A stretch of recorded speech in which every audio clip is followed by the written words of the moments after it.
General Dempsey, in one of your criteria for determining what we might do militarily, you say you have to ask the question whether the action is worth the cost and is consistent with law. What law does the United States military look to? Yeah, if I could, since I'd like to address both because they are related. So cost, resources, risk incurred elsewhere by the use of force one other place. So, you know, it's a zero-sum game. We take them from someplace else, we use them for how long, and that's the kind of issue of cost. Is it, and of course in blood and treasure. The issue of legal basis is important, though. You know, we act with the authorized use of military force either at the consent of a government, so we're invited in, or out of national self-defense, and it's a very there's a very clear criteria for that. And then the last one is with some kind of international legal basis, an UNSCR. Wait a minute. Let's talk about an international legal basis. You answer under the Constitution to the United States government, do you not? And you don't need any international support before you would carry out a military operation authorized by the commander-in-chief. No, of course not. That's the second one I mentioned. I just want to know that because there's a lot of references in here to international matters before we make a decision. And I want to be sure that the United States military understands, and I know you do, that we're not dependent on a NATO resolution or a UN resolution to execute policies consistent with the national security of the United States. Now, Secretary Pinella, you, in your talk, in your remarks, you talk about first, we're working to increase diplomatic isolation and encouraging other countries to join the European Union and Arab League in imposing sanctions. And then you note that China and Russia have repeatedly blocked the UN Security Council from taking action. Are you saying, and is the President taking the position, he would not act if it was in our interest to do so if the UN Security Council did not agree? When it comes to the kind of military action where we want to build a coalition and work with our international partners, then obviously we would like to have some kind of legal basis on which to do it, as we did in Libya.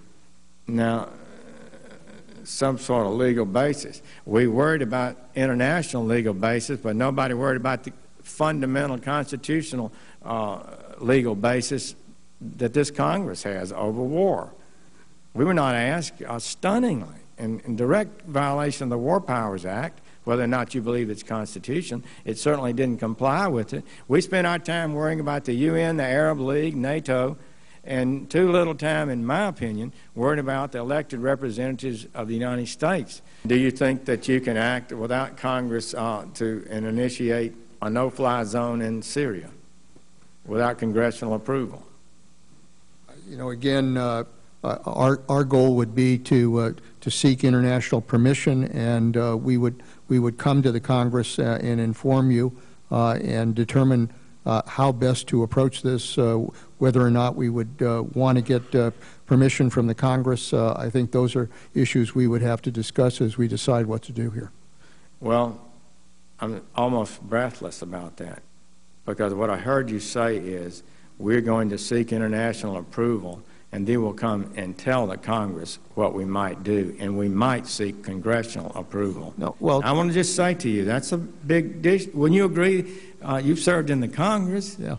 Wouldn't you agree that that's would be pretty breathtaking to the average American? So would you like to clarify that? But I've also served with Republican presidents and Democratic presidents who has always reserved the right to defend this country if necessary. But before we do this, you would seek permission of the international authorities.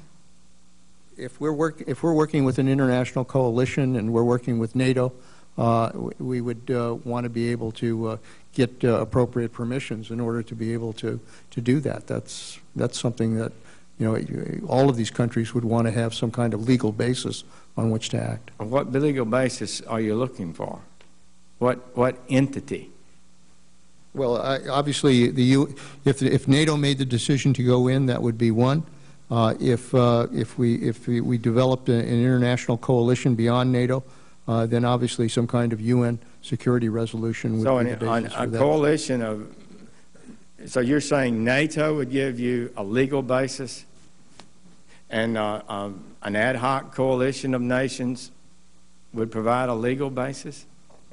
If we were able to put together a coalition and were able to move together, then obviously we would seek whatever legal basis we would need in order to make that justified. I mean, we can't just pull them all together in a combat operation without getting the legal basis on which to act. Well, who are you asking for the legal basis from? If it's obviously, if the UN passed a security resolution as it did in Libya, we would do that. If NATO came together as we did in Bosnia, we would rely on that. So we have options here if we want to build the kind of international approach to dealing with the situation. Well, I'm for all for having an international support, but I'm really baffled by the idea that somehow an international assembly provides a legal basis for the United States military to be deployed in combat. I don't believe it's close to being correct. They can provide no legal authority. The only legal authority that's required to deploy the United States military is the Congress and the President and the law and the Constitution. Let me just for the record be clear again, Senator, so there's no misunderstanding. When it comes to the national defense of this country, the President of the United States has the authority under the Constitution to act to defend this country, and we will. If it comes to an operation where we're trying to build a coalition of nations to work together to go in and operate as we did in Libya or Bosnia, for that matter, Afghanistan, we want to do it with permissions either by NATO or by the international community.